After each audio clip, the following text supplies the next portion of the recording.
أنه فقد مالي، في ذاك المال والروح والأب ولكن هذه النساء الأربعة أنا كيف سأرجع بهم إلى الشام؟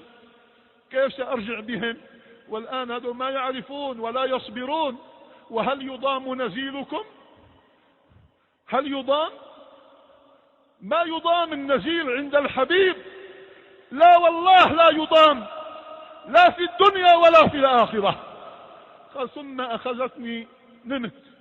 قال فرأيت الحبيب في المنام يقول يا أبا أديب اخرج إلى الباب رقم 32 تجد هناك إنسان اسمه عثمان، قل له يا عثمان بعلامة أنك تصلي على النبي صلى الله عليه وسلم في اليوم 1000 مرة، فأنا فقدت مالي، أعطني ما يعني أتبلغ به وأذهب بأهلي إلى الشام.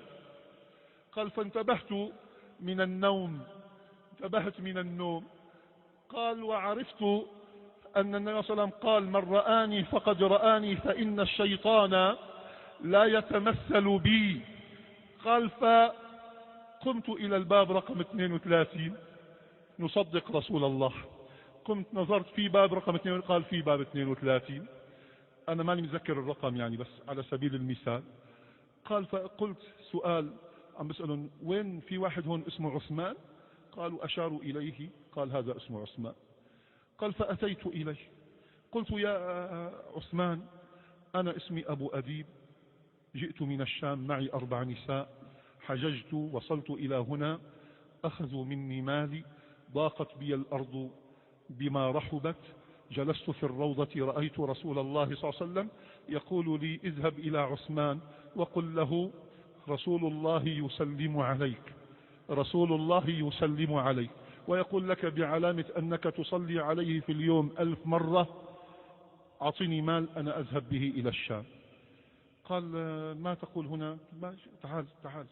أدخله إلى الغرفة التي وراء الباب التي يجلس فيها الحرس والمراقبون.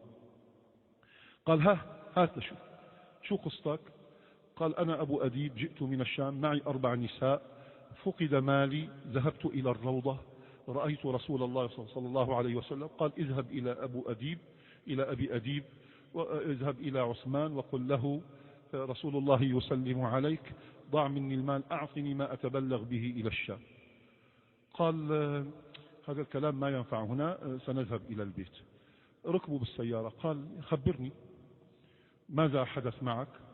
قال أنا أبو أديب جئت من الشام معي 4 نساء، ضاع مالي، ذهبت إلى المسجد، رأيت النبي صلى الله عليه وسلم في المنام، قال اذهب إلى عثمان قل له رسول الله يسلم عليك وبعلامة أنك تصلي عليه في اليوم 1000 مرة أعطني.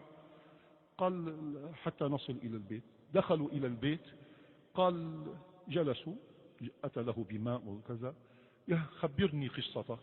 قال أنا أبو بطيخ يعني أبو أديب، أنا جئت من الشام ضيعت مالي هنا، رأيت رسول الله صلى الله عليه وسلم في المنام وقال لي اذهب إلى عثمان قل له رسول الله صلى الله عليه وسلم يسلم عليك وبعلامة أنك تصلي عليه في اليوم 1000 مرة أعطني مالا.